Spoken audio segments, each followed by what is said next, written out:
Hello everyone, and welcome to another video from the Canal Sidings Model Railway channel.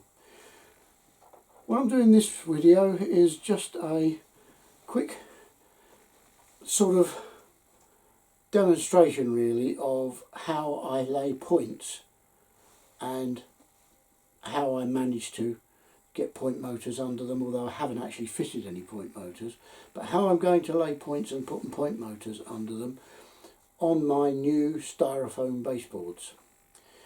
Now this video was shot over a few days, so there will be variations in it. The very last section I actually shot, would you believe, before I'm shooting this. So all of what you're going to see is actually in the past. So with no more ado, I will take you to the demonstration. Okay, here we are at the layout, and as you can see I'm laying some more track. I haven't done anything else to the wiring or the signalling. I am now just going to try and get all the track work laid on this board, which will constitute up that end an engineer's yard, which will be for the civil engineers and the signal and telegraph engineers, and up this end, as you can see, there are tracks going up this way. Up there will be a loco yard. There are actually some locos sitting there, but they're not really scenic, so we won't worry about them. So let me explain what's going on here. Here is the relief line. That's your bi-directional mainline track of the three. And coming off of it here we have a point, which you've probably noticed in the last videos, and there was nothing, it went nowhere. And it comes to another point here and several more points until we get to this one. And that one then splits into two, and then two more points split into four, giving us four sidings that run down to the other end of the layout. They will just be dead end sidings, and they will, as I say, be the engineer's yard and the signal and telegraph. It will be a small satellite yard rather than a main one. You know, I can't build a main yard because some of those are a mile or more long, I think. Anyway, so basically what you can do is you can run trains in and out. You can shunt from this point. You can get to the main line, but you can also get down here, which takes you to a head shunt that goes along beside the loco yard, the loco stabling point, and allows you to shunt things in there. So I can do a bit of shunting, I can do a bit of messing about while trains are running on the main line. And then here we have another point off of here, which takes us to this one. This one looks crook because it's not actually fixed to anything at the moment, and I've got a lot of pins holding the track down, as you can see, but this one here will go off that way and provides a head shunt to allow you to get along here to get into the loco stabling point, which is, as I say, down there, and back behind here where you can't see I intend to put a fueling point. Exactly whether that happens or not I don't know, because I don't know if I can get a fueling point in. What I don't want to do is fill the board with track. I want some room, so you know I can have an S&T office and a civil engineer's office over here, and I can have a driver's cabin here for where they can take meals and things like that, or have a cup of coffee. There'll be a car park here, and a yard for any arriving lorries and stuff, etc. And down this way there will probably be the office for the stabling point, or down here maybe somewhere. I'm having hard standing further down there, but you can't see that. The important thing is this bit here at the moment. And as you can see, after this point there are three more points, which take you into four sidings for the locos.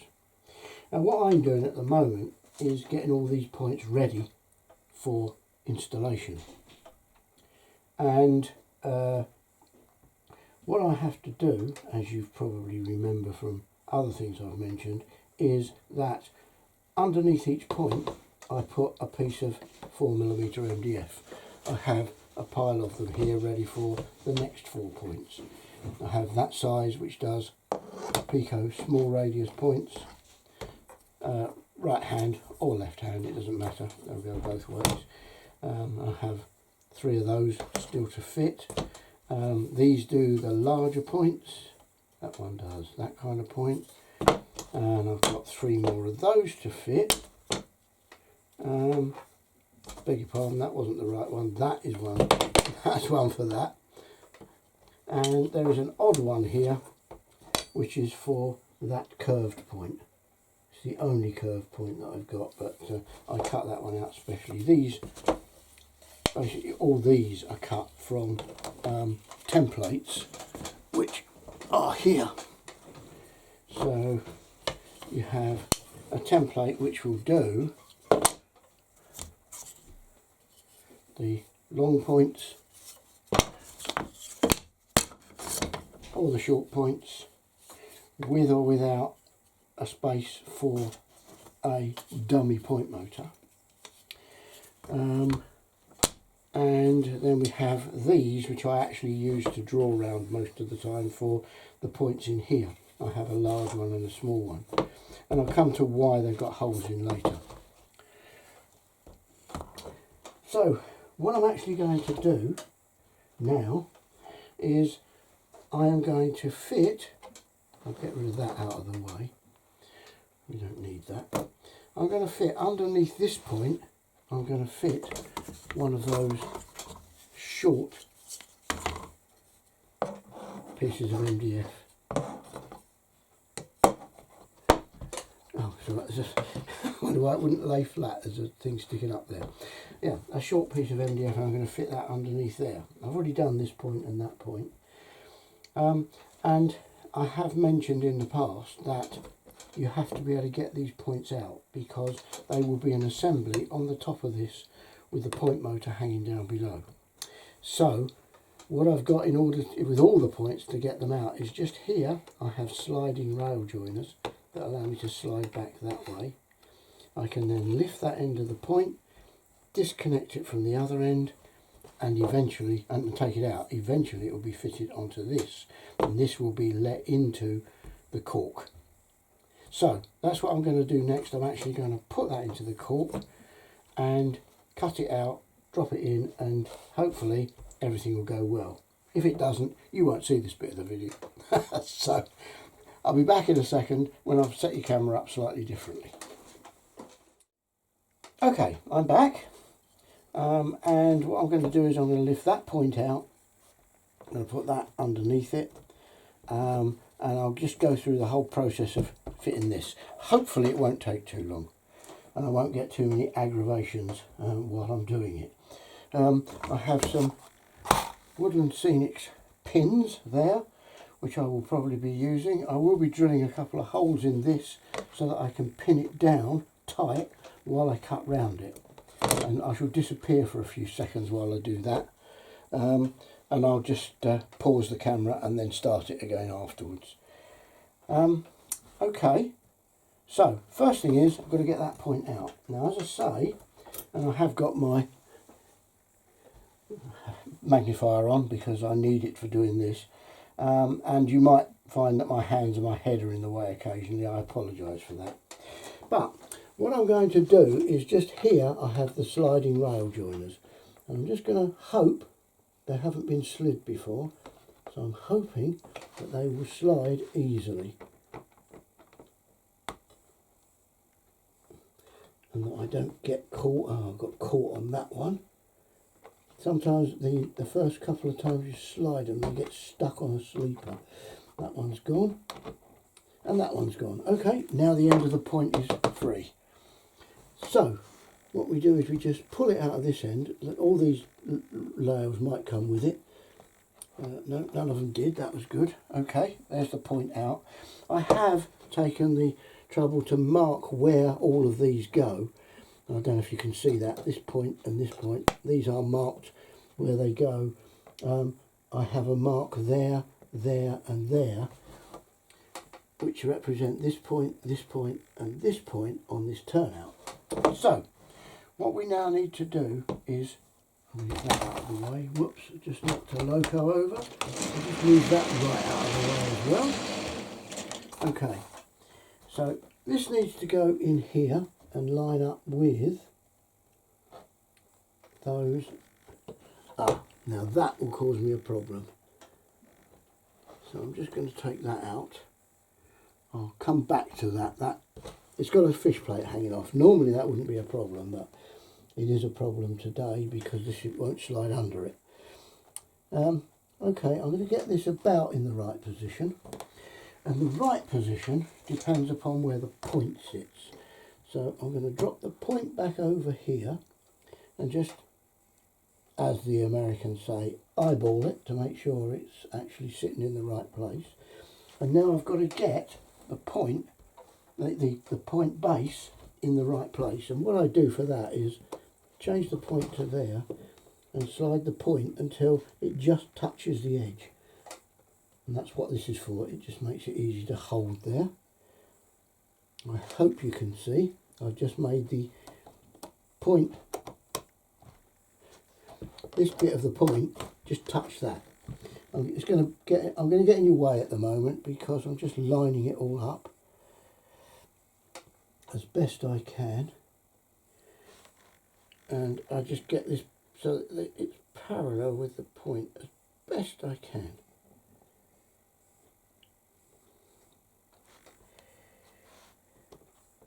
No, it's still not quite right. Oops, I've just changed the point. Still not quite right. It takes a little bit of jiggling, I always find, because it's all just done by eye. And that's miles out now, so we'll just move that over. Yep, it's looking better now. I think that needs to come back there a little. So I'll just change the point again. I'll be with you in a second. It really isn't that difficult. It just moves about a lot. They slide very easily. Okay, well I reckon that's about right. Now the first thing I need to do is mark where I can put a pin in this. Right, so I'm going to put a pin there, and I'm going to put a pin there. Okay. Now I'm going to disappear for a little while. I'll pause the camera. I'm going to drill 2 holes in this. Okay, I've just drilled a couple of 1.2mm diameter holes in here, which allows me then to use a couple of Woodland Scenics foam rails to hold it down. For people who don't know, under this cork there's styrofoam, if you're new to my channel. Okay, so now what we need to do is reposition it again, go through all what we did before. Get that in the right place, get that in the right place, and that, so that is around about parallel with that. That's pretty good. And now we'll put a couple of pins in.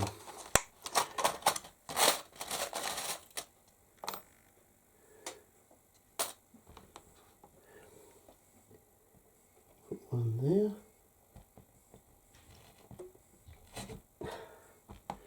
And we'll put one there. Okay. So I've just pushed that one in too far, as usual.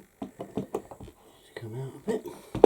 Right, now we can take the point away, lift it over those pins, a couple of other pins getting in the way, now we can just lift it over that pin, right, close those, and now we push those in hard, like that, and now that is solid. Now we can cut the cork away from underneath it. Nothing more than a Swan Morton scalpel, just happens to be a sliding handle because they're safer. And I'm just going to cut all the way around this just through the cork, and when I pick the cork up you will see that underneath it there is blue styrofoam.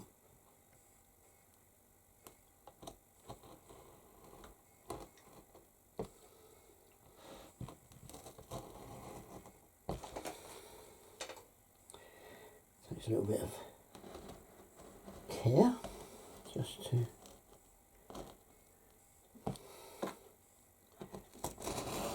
cork is much harder to cut than the styrofoam, so you know when you're through the cork.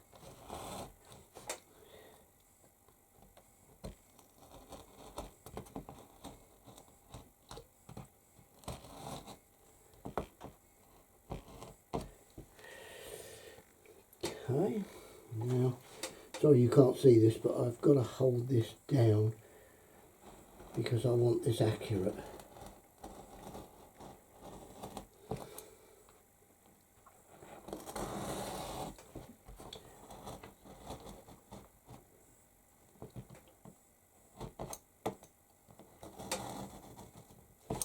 Right, just this end to do. That's going to be in the way.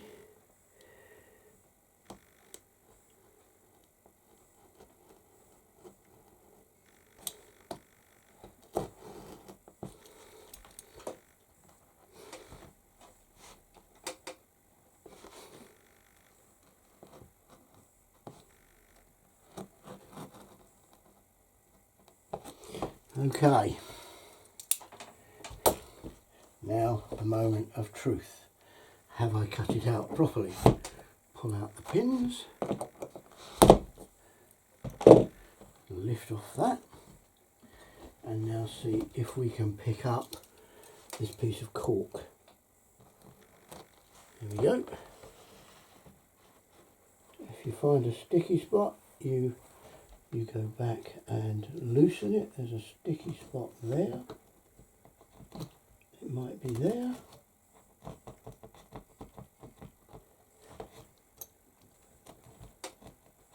Yes, that was that. There we go. Out.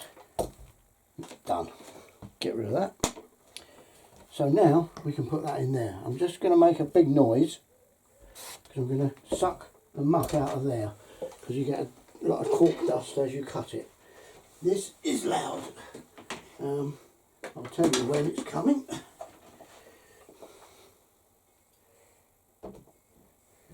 Now.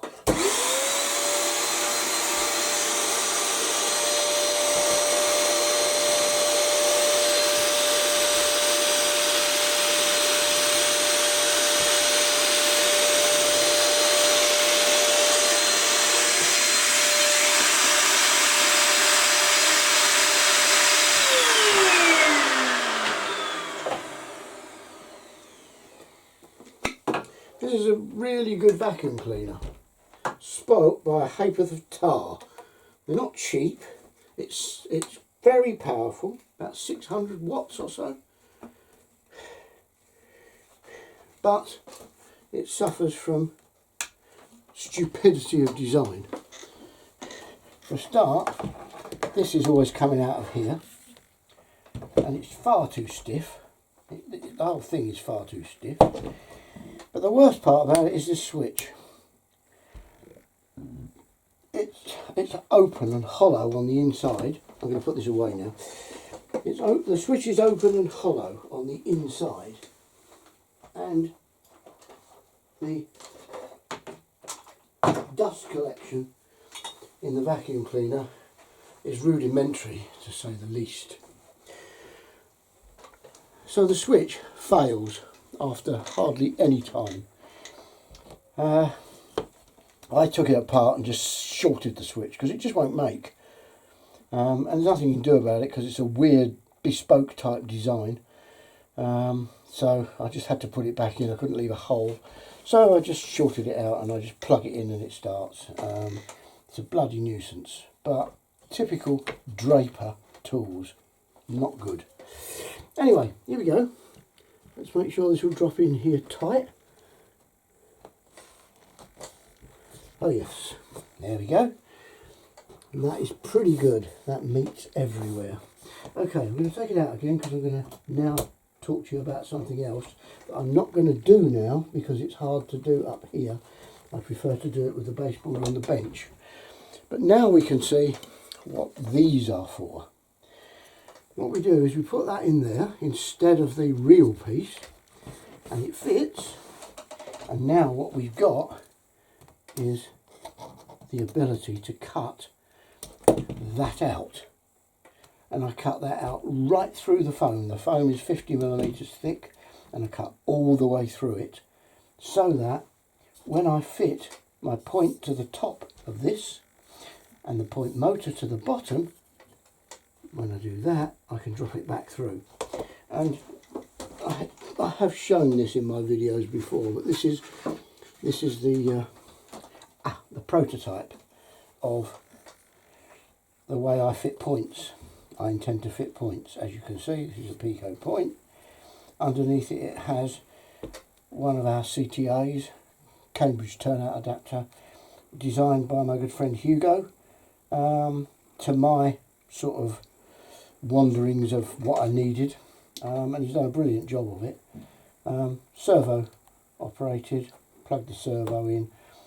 In my last video I did mention, when we were looking underneath these baseboards, I mentioned that I have a servo driver which is made out of an Arduino that will be connected to one of them. It's on this board, and as you can see, if we make a hole there, then that would go down through it. This point's the wrong size, of course, but that's what that's all about, and that just goes through the foam. So I'll just put that out of the way.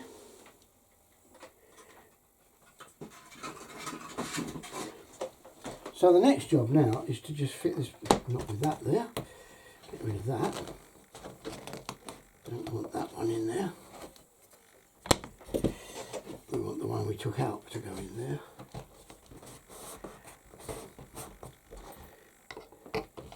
And the next job is to fit that back on there, slide the rail joiners back on there, and then we'll go on to these 2 points, which I won't bore you with.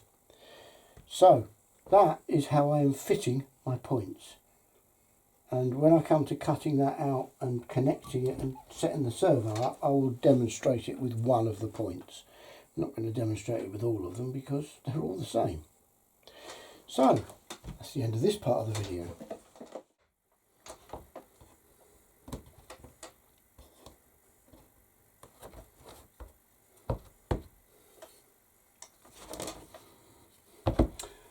Well, you join me at the next stage of this mammoth point laying session, track laying, point laying. And as you can see, I have now had the bases positions marked, cut out, and I've had the bases fitted to each of the 9 point positions. And now I've removed all of the bases, and I have them all here, and they're all designated with a letter, and those letters are replicated in where they go. I have additionally, let's put those over there now, I have additionally drawn a marker pen line all round where the cork is, where the cork isn't I should say, for all of the point bases. Because what we've got to do now is fix the bits of cork down that we can. All of this cork, as you can see, none of it is fixed down. All that has got to be fixed down so that the bases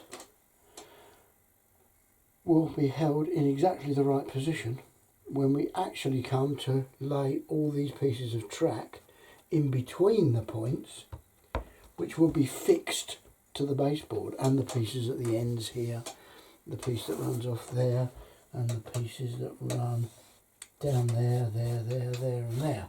So all of that will fix everything into position. But that's quite a lot of work. But before we can do that, we need to fix this cork down.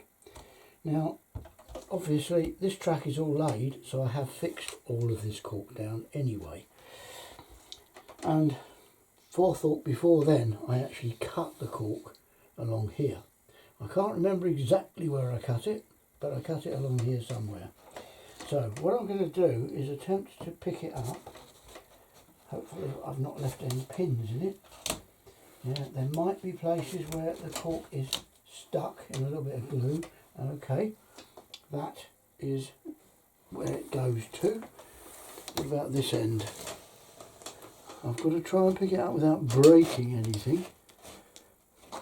Interesting. It appears to be a little bit stuck in that corner. That's it, we're out. Okay. Yeah, a little bit stuck here. Might need a little bit more help there. I'll just get a scraper. Get under it. I can find a scraper. There's one.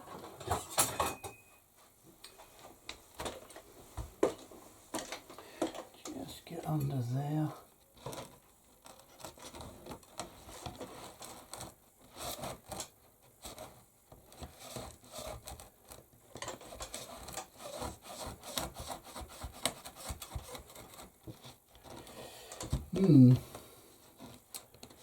Yeah.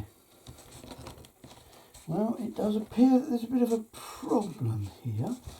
That cork isn't cut through. It's almost cut through, but not quite. So I'll cut it right through. There we go. A little bit more assistance now to get it out.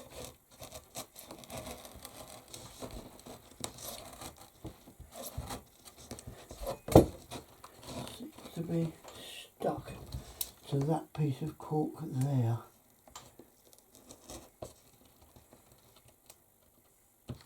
We'll get there. There we go. Right, we're free. Okay, just a little bit here now.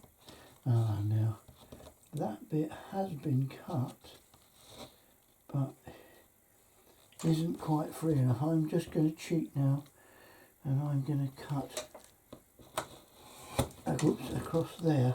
That didn't go quite right. There we go. I think now I can release this cork completely. Yep, I can. Okay, now what I've got to do is move that piece of cork to make a space over there. But as you can see, when I pick it up, you can now see that all the point positions are marked. So what I can now do, I'm just going to move this piece of cork somewhere safe.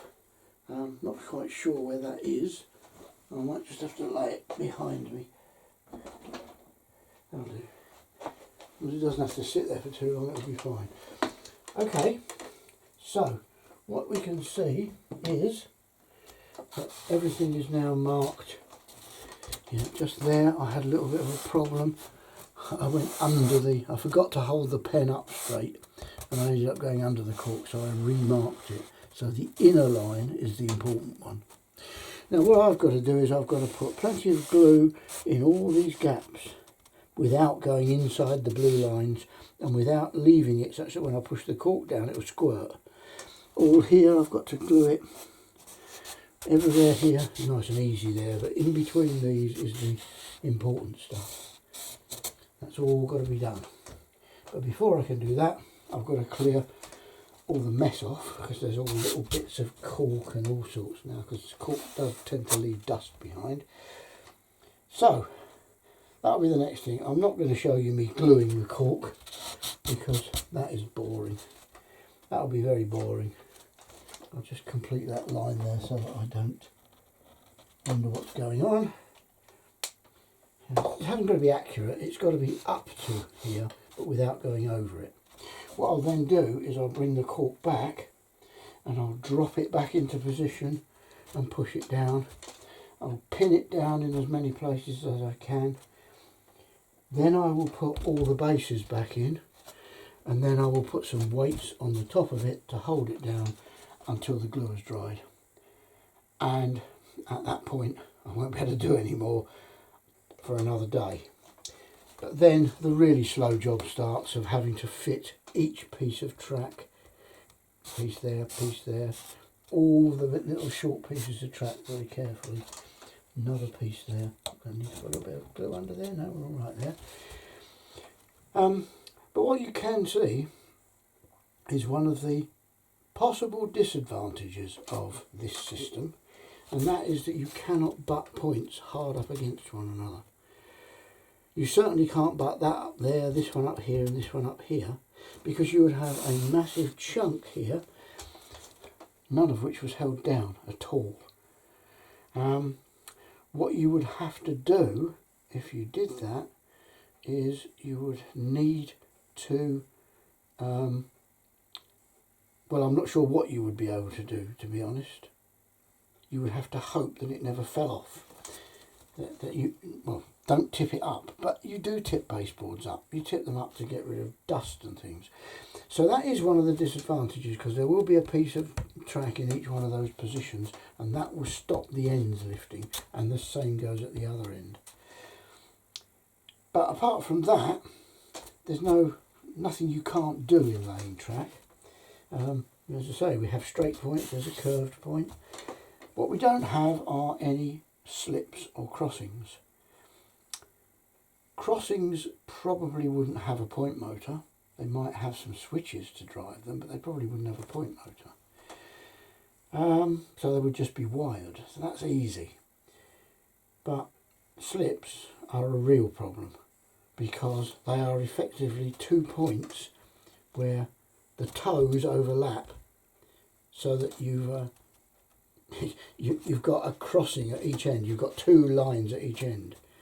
So you're going to have all of the rail joiners sliding, which is actually impossible, because you need 2 insulating rail joiners at the end of every crossing, every frog.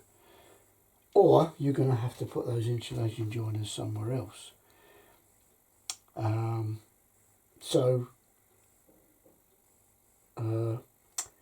Slips and, well, slips in fact, and switched diamonds, which we don't have in Pico anyway, but slips are a problem in this system, and I don't have a solution for them other than, well, no, I don't have a solution. Each solution will be a bespoke one. Anyway, I'm not going to carry on any further. I'm just going to now go away and glue all this down, and I'm going to wrap the video up there. So, thanks for watching. I hope you gained some idea of how I'm using the good old blue styrofoam to give me a baseboard that I can work with. And I'll see you all in the next video. Bye for now.